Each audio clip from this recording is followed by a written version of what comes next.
इंसान अपनी गाड़ी को साफ करना कभी नहीं भूलता, अपने घर की साफ सफाई भी करना कभी नहीं भूलता, यहाँ तक कि अपने जूते चप्पल तक की सफाई करना भी नहीं भूलता। और तो और सुबह सुबह करने के बाद उसे भी साफ करना नहीं भूलता। लेकिन अपने शरीर की सफाई वह कब करता है? आप सोच रहे होंगे कि भाई हम नहाते धोते तो रोज़ हैं, तो सफाई तो हो ही जाती है। मैं बाहर की सफाई की बात नहीं कर रहा, मैं भीतर की सफाई की बात कर रहा हूँ। मेरे पेट की सफाई की बात कर रहा हूँ। भागभट्ट जी ने आयुर्वेदा में लिखा है कि 99% बीमारियाँ पेट से ही पैदा होती हैं। तो इसलिए चलिए सबसे पहले यह समझ लेते हैं कि हमारे पेट से बीमारियाँ पैदा कैसे होती हैं, और तभी हम समझ पाएंगे कि फिर उस पेट को साफ कैसे करना है। आपको ऐसे बहुत सारे लोग दिखेंगे जो अपनी बीमारियों के कारण दुखी रहते हैं, डॉक्टरों के पास घूमते रहते हैं, किसी वैद्य के पास जाते रहते हैं, और फिर उनका जीवन दवाइयों के सहारे चलने लगता है। और यह भी हकीकत है कि उन दवाइयों से उन्हें कुछ देर के लिए तो आराम हो जाता है, लेकिन उस बीमारी की जड़ कभी नहीं जाती। और वास्तविकता में तो आपके परिवार में भी ऐसे लोग होंगे जिनमें से किसी के हाथ में दर्द होता है, किसी के घुटने में दर्द होता है, किसी के पैरों में दर्द होता है, तो किसी को डायबिटीज है, और किसी का लीवर खराब है, और किसी को पथरी है। लेकिन समझने की बात यह है कि जिस तरह एक बीज से एक पेड़ बनता है, उसी तरह हमारे पेट में जमा गंदगी से ही इन सारी बीमारियों का जन्म होता है। यह तो हम सभी जानते हैं कि फलों और कच्ची सब्जियों को पचने में तकरीबन 2 से 3 घंटे लगते हैं। वहीं पर अगर हम अनाज की बात करें, जैसे गेहूं या फिर कोई और अनाज, तो उसको पचने में 5 से 6 घंटे लगते हैं। लेकिन अगर हम बात करें मांस या मछली या फिर कोई भी नॉनवेज की, तो उसको पचने में 15 से 20 घंटे लग जाते हैं। और जो हम खाते हैं वह किस तरह की गंदगी के रूप में हमारे शरीर में जमा हो जाता है, यह बड़े ध्यान से समझना।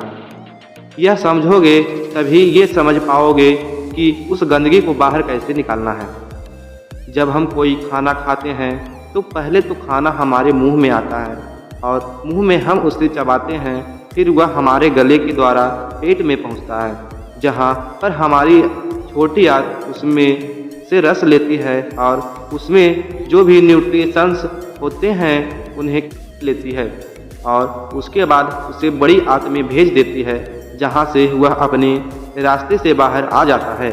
लेकिन हर प्रकार के खाने को पचने में अलग अलग समय लगता है, और इससे पहले कि वो खाना पच पाता और हमारे आंतें उसमें से ज़रूरी न्यूट्रिएंट्स निकाल पाते, उससे पहले ही हम कुछ खा लेते हैं। अब वो खाना जो हमने अभी खाया है वह भी तो इसी रास्ते से वहीं पर पहुंचेगा, तो इसलिए जो खाना हमने अभी खाया वो उस पर प्रेशर लाएगा, क्योंकि वह भी तो उसी रास्ते से आगे जाने वाला है, और आगे तो भैया जाम लगा पड़ा है, तो वह पीछे वाला खाना उसको धक्का तो मारेगा ही। डाइजेस्ट खाना बिना पूरी तरह के हजम हुए आगे बढ़ जाता है, तो यह पीछे छोड़ जाता है बैक्टीरिया के भंडार में, और यह बैक्टीरिया हमारी आंत से, यानी कि हमारे पेट में स्टमक की ओर इनर बॉल्स होती है, उनसे चिपक जाते हैं, और हमारे आंतें तो खाने से न्यूट्रिशंस खींचने के लिए बनी है, और यह न्यूट्रिशंस खींचती है और शरीर के दूसरे अंगों में उन्हें पहुंचाती है। लेकिन अब उन न्यूट्रिशंस के साथ यह बैक्टीरिया जो पहले से ही हमारे आंतों से चिपके हुए थे, यह भी खून के साथ साथ अलग अलग अंगों में पहुंच जाएंगे, और यह बैक्टीरिया वाला खून हमारे शरीर के अलग अलग अंगों तक पहुंचता है, तो अलग अलग प्रकार की बीमारियां पैदा होती है। जैसे यह लीवर में पहुंचेगा तो वहां पर पथरी बनने के चांसेस रहेंगे। जब यह दिल के पास पहुंचेगा तो दिल का दौरा पड़ने के चांसेस रहेंगे, और जब यह मस्तिष्क में पहुंचेगा तो दिमाग की बीमारियां पैदा कर देगा, और इसी प्रकार जहां भी यह जोड़ों में पहुंचेगा तो जोड़ों का दर्द पैदा करेगा। तो अच्छा बताओ कि घर की सफाई करने के लिए सबसे पहला स्टेप क्या होता है? तो आप कहेंगे भाई कॉमन सेंस की बात है कि अगर हमें अपने कमरे की सफाई करनी है तो हमें कमरे को खाली करना होगा, और अगर फर्श साफ करनी है तो फर्नीचर को बाहर निकालना पड़ेगा। तो फ्रेंड्स, उसी तरह हमें भी अपने पेट की सफाई करने के लिए ऐसे ही शुरुआत करनी चाहिए। और अगर हम अपनी पूरी बॉडी को डिटॉक्स करना चाहते हैं तो सबसे पहले तो हमें अपने पेट को वहाँ से साफ करना होगा जहाँ से सारी बॉडी में बैक्टीरिया सप्लाई हो रहे हैं।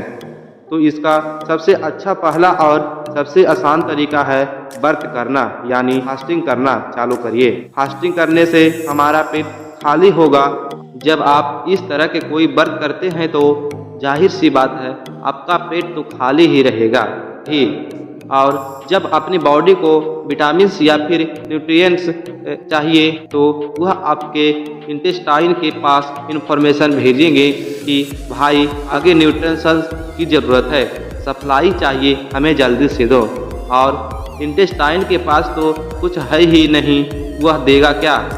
तो जो बैक्टीरिया इंटेस्टाइन से पहले से चिपके होते हैं उन्हीं को लेकर उन अंगों के पास पहुंचा देता है, और इस तरीके से वह इंटेस्टाइन यानी कि हमारे पेट की इनर वॉल साफ हो जाती है। तो अपने खून में से वह बैक्टीरिया निकालने के लिए आपको पसीने निकालने होंगे।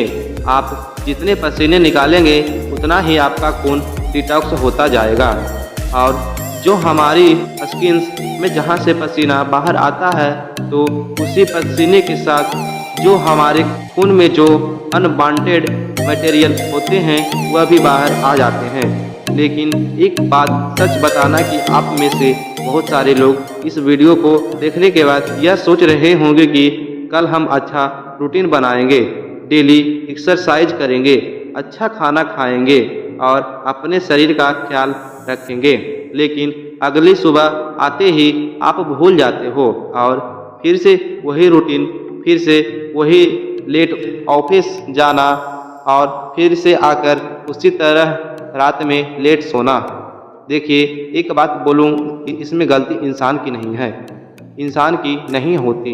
इंसान का रूटीन ही ऐसा हो गया है, वह कभी रात में ड्यूटी करता तो कभी दिन में ड्यूटी करता, और इस तरीके से उसका कोई रूटीन फिक्स हो ही नहीं पाता और वह अंदर ही अंदर अपने मन में निराश होता चला जाता है।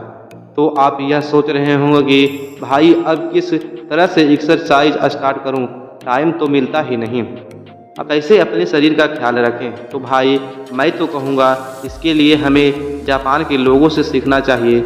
जापान के लोगों का भी शेड्यूल इसी तरह बिजी रहता है, उन्हें टाइम मिल ही नहीं पाता कि वो एक्सरसाइज करे।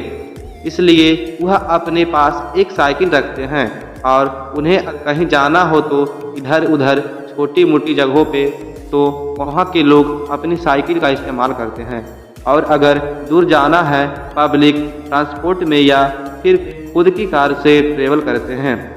तो इसलिए हमें भी उनसे सीखकर छोटी जगहों पर जाने के लिए साइकिल का इस्तेमाल करना चाहिए, और इसे इस्तेमाल करने से हमारी थाइज में जो पेल्विक मसल्स होती है उन पर बहुत अच्छा काम होता है। साथ में हमारा पसीना भी निकलता है और उससे हमारी बॉडी भी डिटॉक्स हो जाती है, और इसके साथ ही कोई पॉल्यूशन भी नहीं होता, प्रदूषण से भी हम बचे रह जाते हैं। और अभी तक अगर इस वीडियो को देख रहे हैं तो दो बात मेरी ओर से ध्यान से सुनना। पहला, खाना खाने से पहले फ्रूट्स या फिर सैलेड खा लो अच्छे से पेट भर के। उससे क्या होता है कि फलों में और सलाद में फाइबर होते हैं, और बहुत अच्छी मात्रा में जब वो फाइबर हमारी बॉडी में पहुंचते हैं तो वह लुब्रेशन पैदा करते हैं, जिस लुब्रेशन की वजह से जो हम खाना खाते हैं वो कहीं पर अटकता नहीं है, वह आसानी से नीचे चला जाता है। दूसरा, पूरा पेट भर के मत खाना हमेशा 80% के लगभग ही खाना खाना चाहिए, 20% जगह पेट में खाली रहनी चाहिए।